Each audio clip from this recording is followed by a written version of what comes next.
Hello बच्चों, क्या हाल चाल। तो बेटा मैं आज आपके सामने प्रस्तुत करने जा रहा हूं road map of NEET physics 2026। ये बहुत जरूरी है क्योंकि बच्चे इस समय बहुत कंफ्यूज हैं, परेशान हैं कि किस तरीके से पढ़ा जाए, कुछ समझ में आ नहीं रहा है। कुछ टीचर्स जेई एडवांस के क्वेश्चन करने के लिए कह रहे हैं, कुछ टीचर्स जेई मेंस के क्वेश्चन करने के लिए कह रहे हैं, और इस तरीके से पूरी स्टूडेंट कम्युनिटी जो नीट की प्रिपरेशन कर रही है वो आज की डेट पे कंफ्यूज है। इस कंफ्यूजन में कुछ बच्चे ट्रैप भी हो रहे हैं। वो जेई एडवांस के टीचरों से पढ़ना स्टार्ट कर चुके हैं। लेकिन बेटा कुछ बातों का ध्यान रखना जरूरी है। पहले मैंने पहले ही वीडियो में बात आपको डिस्कस कर चुका हूं, बता चुका हूं कि 2025 का नीट फिजिक्स का पेपर एक हिस्टोरिकल पेपर था। इससे पहले इस तरह का कोई पेपर कभी नहीं आया था।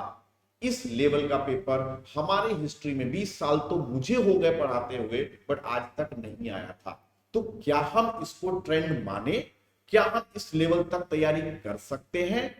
तो इन्हीं बातों को आज हम डिस्कस करेंगे इस टॉपिक के अंदर। तो बेटा कुछ बातें हमें ध्यान रखनी है। पहली बात कि ये एक एबरेशन हो सकता है, और अगर इस तरह का पेपर एनटीए नेक्स्ट ईयर भी बनाती है तब जाके हम कह सकते हैं कि हाँ, नीट के अंदर इस तरह का पेपर आ सकता है। लेकिन मेरा मानना है कि नेक्स्ट ईयर इस तरह का पेपर नहीं आएगा। वो पेपर इजी टू मॉडरेट के फॉर्म में ही होगा, क्योंकि अगर इस तरह का पेपर आता है तो मेडिकल स्टूडेंट के लिए इनजस्टिस है, क्योंकि इस तरह की फिजिक्स की रिक्वायरमेंट कहीं नहीं होती है। तो अगर इस तरह का पेपर आएगा तो जो बच्चे जिनके पास मैथ होगा वो उसी तरह के बच्चे अच्छे कर सकते हैं। अभी हमने अपने ऑफलाइन सेंटर के अंदर ये पाया, मैंने कल की ही क्लास में बच्चों से ये डिस्कस किया कि कितने बच्चों के पास मैथ है। तो मैंने ये पाया कि 50 बच्चों की स्ट्रेंथ के अंदर मुझे सिर्फ 4 बच्चे ऐसे मिले जिनके पास मैथ है। क्या आप सोच सकते हैं, जिनके पास मैथ नहीं है उसको मैं जेई एडवांस लेवल का क्वेश्चन करा दूंगा? मैं तो खुद एक बीटेक हूं, मेरे लिए कोई मुश्किल नहीं है कराना। बट क्या उन बच्चों के साथ इनजस्टिस नहीं होगा?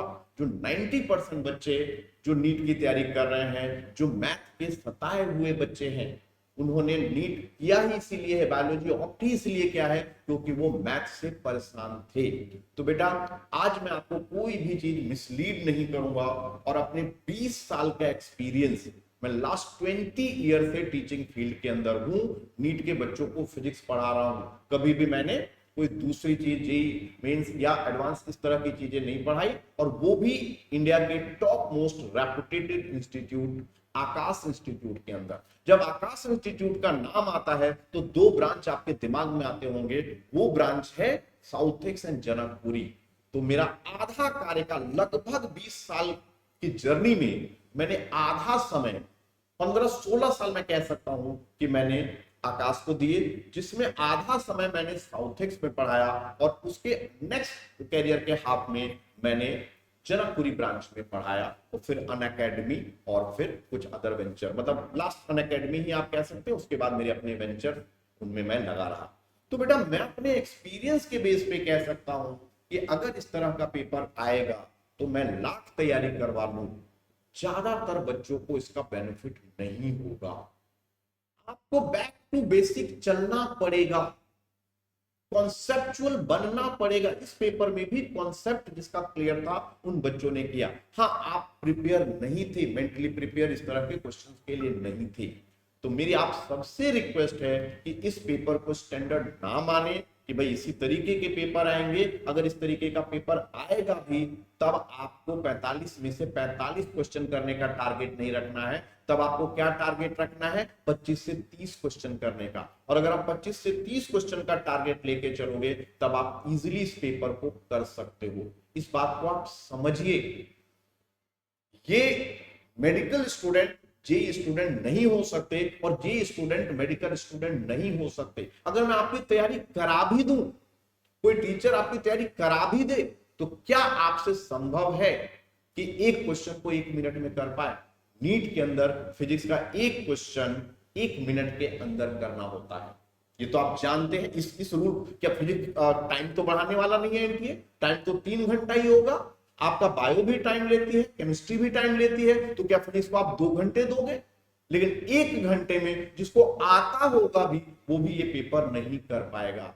तो प्लीज इस बात को समझिए कि इस तरह का पेपर हम नहीं कर सकते इस स्ट्रैटेजी से कि हम जेई एडवांस की तैयारी कर लें, जेई मेंस की तैयारी कर लें, जो कि गलत होगा। वो एक गलत ट्रैक पे आप चले जाएंगे, उसकी वजह से आपकी बायो हैम्पर होगी, उसकी वजह से आपकी केमिस्ट्री हैम्पर होगी और अल्टीमेटली आपका स्कोर और डाउन जाएगा। तो प्लीज इस बात को समझिए कि कैसे पढ़ना है।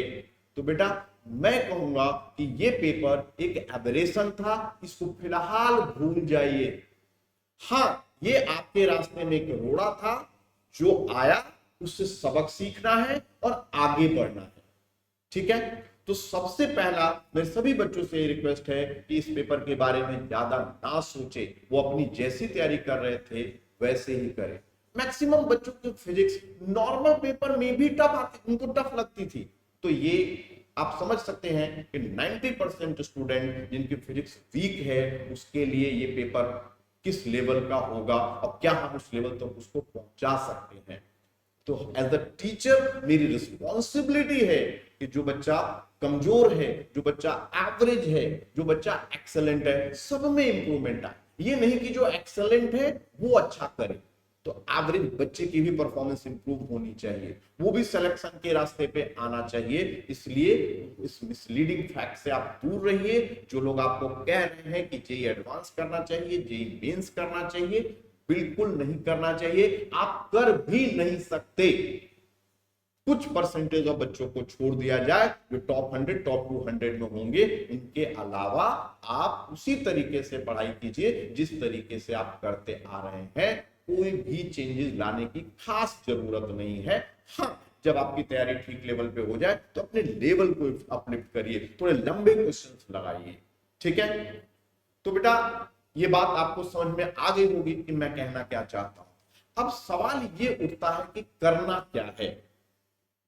बहुत सारे बच्चे जो YouTube के माध्यम से पढ़ते हैं, और ये YouTube एरा है जिसमें इतनी स्कैटर्ड चीजें हैं आपके पास कि आप भटक जाते हो। मेरे बच्चों, इस बात को ध्यान रखिए। पढ़ाई तो चलेगी, 1-1.5 घंटे की क्लास, 2 घंटे की क्लास आप YouTube से कर सकते हो, ऐप से कर सकते हो, लेकिन बड़ी दुख की बात है कि प्रैक्टिस भी आप YouTube से करते हो। क्या प्रैक्टिस YouTube से हो सकती है? क्या मैं आपको कहूं कि क्रिकेट खेलना है किसी बच्चे को, कबड्डी खेलना है किसी बच्चे को, बास्केटबॉल खेलना है, उसको YouTube से दिखा के मैं क्रिकेटर बना सकता हूं, मैं प्लेयर बना सकता हूं उसको? ईमानदारी से पूछिए अपने आप से। तो मेरे बच्चों, प्रैक्टिस पेन और पेपर पे करनी है। ये YouTube के वीडियोस को देखना बंद करो। हाँ, जहां आपकी क्लासेस हो रही हैं, कुछ चैप्टर पढ़ने हैं, बहुत लिमिटेड देखिए आप, बहुत कम देखिए आप। पीवाईक्यू यूट्यूब से करते हो, प्रैक्टिस यूट्यूब से करते हो, सब कुछ यूट्यूब से करोगे तो भाई आपका सिलेक्शन नहीं होने वाला। तो मेरा पहला रिक्वेस्ट आप सबसे यही है कि यूट्यूब का यूज मिनिमम से मिनिमम करिए, कॉन्सेप्ट बिल्डअप करने के लिए करिए, ना कि प्रैक्टिस भी आप यूट्यूब से करिए। अगर आप प्रैक्टिस यूट्यूब से करते हैं तो आपका कोई इंप्रूवमेंट नहीं होने वाला, आप कुछ सीखने वाले नहीं है, आप जहां का तहां रहेंगे। आपने देखा होगा जो मेरे बच्चे 1-2 साल से ड्रॉप ले रहे हैं, उनके फिजिक्स स्टक हो गया है, उसमें कोई खास चेंजेस नहीं आ रहे होंगे। वो उनका स्कोर अगर 70, 80, 90 आ रहा है तो 70, 80, 90 ही आ रहा होगा, उसमें कुछ इंप्रूवमेंट नहीं हो रहा है। तो उसके इंप्रूवमेंट के लिए आपको मैक्सिमम प्रैक्टिस करनी है। तो मैं पहली बात आपको ये बताना चाह रहा हूं कि आप limited uses of YouTube, writing थोड़ा ध्यान से, लिमिटेड यूजेस ऑफ यूट्यूब, आप यूट्यूब का लिमिटेड यूज करिए। दूसरा, मैक्सिमम प्रैक्टिस ऑन पेपर,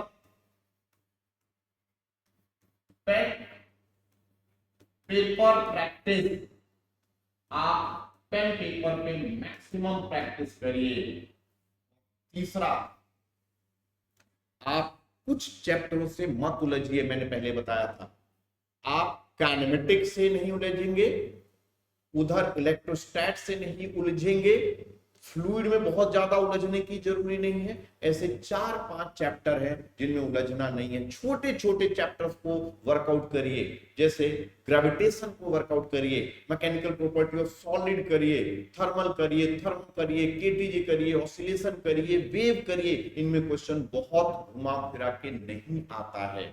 उधर 12th के chapter magnetic effect of current, EMI, AC, EM wave, modern physics, इसी में से 100-125 नंबर आपके बड़ी आसानी से आ जाएंगे।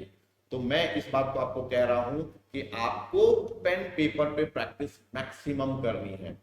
आप एक हैबिट डालिए कि 25 question per day, 25 question per day, 25 numerical per day आपको करना है। बेटा 25 क्वेश्चन पर डे सुन के बड़ा आसान लग रहा होगा, लेकिन आप कैलकुलेट करेंगे तो 25 क्वेश्चन अगर आप पर डे करते हैं तो 25 या 75, 750 क्वेश्चन आपके महीने को हो गए। और 10 महीने का भी मैं बात करता हूं, 8 महीने की बात करता हूं, तो भी आप 7,000-8,000 क्वेश्चन कर चुके होंगे। इसके अलावा आप टेस्ट पेपर देंगे, अदर मटेरियल्स को देखेंगे तो लगभग 10,000 क्वेश्चन आप कर चुके होंगे। तो मेरे बच्चे पहले अपने आप को कूल करें, ठंडा रखें, काम रखें और अपनी पढ़ाई को शुरू करें। जब भी आप कोई क्वेश्चन लगाते हैं, कुछ क्वेश्चन में आप फंस जाते हैं, तो उसके लिए आपको कोई ना कोई टीचर के साथ कनेक्ट रहना पड़ेगा, जहां से आपके डाउट सॉल्व हो। अटकना नहीं है, स्टक नहीं होना है, क्योंकि परेशान करेगा, क्योंकि सब्जेक्ट फिजिक्स आपका वीक है तो इसमें आपको परेशानी आएगी। तो मैक्सिमम इस बात का आप फोकस करें कि 25 क्वेश्चन का टारगेट आप लेके चलिए कि मैं पर डे 25 क्वेश्चन करूंगा। आप देखिए ये इजी है, डुएबल है और आप कर सकते हैं। हाँ, जब आप 25 क्वेश्चन कर रहे होंगे तो हो सकता है दूसरे, तीसरे, चौथे क्वेश्चन पे आप अटक जाए, लेकिन बेटा अगर उस हर्डल को आपने पार कर लिया, अटक गए तो कैसे पार करोगे? आप क्या करते हो, छोड़ देते हो कि यार मेरे से तो नहीं बन रहा, टाइम वेस्ट हो रहा है, मैं बायो कर लेता हूं, मैं केमिस्ट्री कर लेती हूँ। लेकिन बेटा नहीं, फिजिक्स को टाइम देना है। शुरू के 3 महीने अपना फिजिक्स को दीजिए। एक चीज और मैं यहां आपको बताना चाहूंगा कि स्ट्रैटेजी को फॉलो करिए। आप शुरू में फिजिक्स को ज्यादा टाइम दीजिए और बाद में घटाते जाइए टाइम। आपका फिजिक्स फरवरी मार्च में पढ़ने के लेवल का नहीं रहना चाहिए, मतलब इतना हो जाना चाहिए कि आपको पढ़ने की जरूरत नहीं पड़े, तब आप सिर्फ टेस्ट देंगे। और उल्टा बायो अभी कम पढ़ेंगे और बाद में ज्यादा पढ़ेंगे। ऐसा होता है ना, लास्ट डे पे पूरा भर लीजिए, अगले दिन उगलना है जाके। तो एग्जाम के नियर बायो ज्यादा पढ़ना चाहिए, फिजिक्स अभी ज्यादा पढ़ना चाहिए, क्योंकि जनवरी फरवरी में जाके आप फिजिक्स ठीक करने की कोशिश करोगे तो आपकी फिजिक्स ठीक नहीं होगी। इस बात को आपको समझना है। तो अभी क्या करना है, अभी अगर आप 12 घंटे पढ़ रहे हैं, और 12 घंटा आपको पढ़ना पड़ेगा अगर आपको डॉक्टर बनना है। सेल्फ स्टडी कह रहा हूं, दिन भर यूट्यूब बैठ के 8 घंटे 10 घंटे बर्बाद नहीं करना है।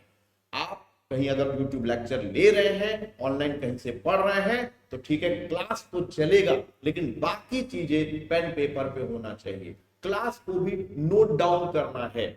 तो इस बात को समझिए, शुरू में फिजिक्स से लड़ना है, कम से कम 12 घंटे पढ़ना है, उसमें से 8 घंटे 7 घंटे हमको फिजिक्स को देना है।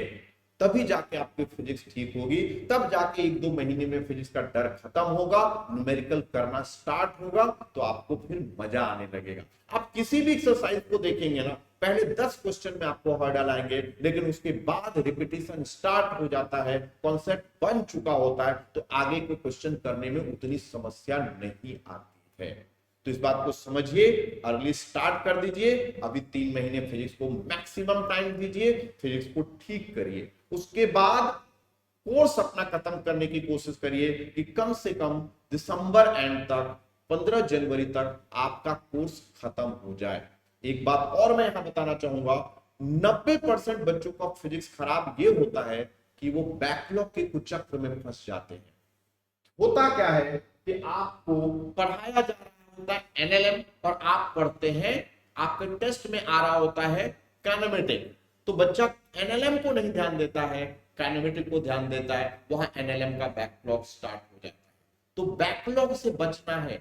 बैकलॉग क्या करेगा, आपके क्लास और आपकी प्रिपरेशन के बीच में गैप कर देगा, अल्टीमेटली एट द एंड आप क्लास को गिव अप करना शुरू करोगे और आप क्या करोगे, सेल्फ स्टडी पढ़ना शुरू करोगे, सेल्फ स्टडी से करना शुरू करोगे, अलग अलग टीचरों के वीडियो देखना शुरू करोगे, जिसका कोई फायदा नहीं है। बेटा एक बात को समझिए, YouTube के एरा में टीचर से ज्यादा एक्टर लोग प्रेजेंट हैं, वो एक्टिंग कर रहे हैं। ठीक है, सभी का सम्मान है, सभी बहुत अच्छे टीचर हैं, बहुत नॉलेजेबल टीचर है, लेकिन मजा आना और क्वेश्चन सॉल्व करने में अंतर है। आपको 1.5 घंटे की किसी टीचर का फिजिक्स का लेक्चर बहुत अच्छा लग सकता है, बट सच्चाई ये है कि उससे न्यूमेरिकल सॉल्व नहीं हो रहा है। जब आप न्यूमेरिकल सॉल्व करोगे तब वो एक्टिंग काम नहीं आएगी, उसके लिए आपको प्रैक्टिस करना ही पड़ेगा। तो आप इस बात को समझे और जुडिशियल तरीके से बड़ी दिमाग लगा के इन चीजों पे वर्कआउट करें कि कैसे हमको पढ़ना है, टाइम वेस्ट नहीं करना है। टीचर सभी लगभग एक जैसे हैं, 19-20 का अंतर हो सकता है। आपके सिलेक्शन में 90% आपकी सेल्फ स्टडी काम आएगी, इस बात को ध्यान रखिए। तो मैंने क्या बताया आपको कि अभी जब अर्ली स्टार्ट करिए, फिजिक्स के हवा को खत्म करिए, 1-1.5 महीने 2 महीने 3 महीने फिजिक्स पे लग जाइए, अपना 80% टाइम फिजिक्स को दीजिए। दूसरा, YouTube का मिनिमम यूज करें। आप अपनी क्लासेस के लिए कर सकते हैं, चैप्टर क्लियर करने के लिए, लेकिन दिन भर YouTube बैठ के दिन भर YouTube करने से कुछ नहीं होगा। उसी से DPP सॉल्व कर रहे हैं, उसी से प्रैक्टिस पेपर कर रहे हैं, उसी से प्रैक्टिस कर रहे हैं, कुछ नहीं होगा, रिजल्ट 0 ही रहना है।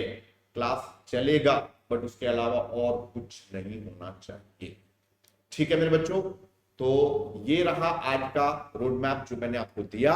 आप नवंबर दिसंबर फर्स्ट वीक ऑफ जनवरी तक सिलेबस खत्म करें और उसके बाद फिजिक्स में चैप्टर पढ़ने की जरूरत नहीं है, सिंपल फॉर्मूला रिवाइज करना है और टेस्ट देते जाइए, इतने क्वेश्चंस कर लीजिए ताकि एग्जाम में कोई भी नया नहीं लगे। और अगर इस साल जैसा पेपर आता है तो उसमें से 25 से 30 क्वेश्चन छांटने हैं बस, और आप कुछ नहीं कर सकते, और 25 से 30 क्वेश्चन में आपकी सिलेक्शन गारंटेड है।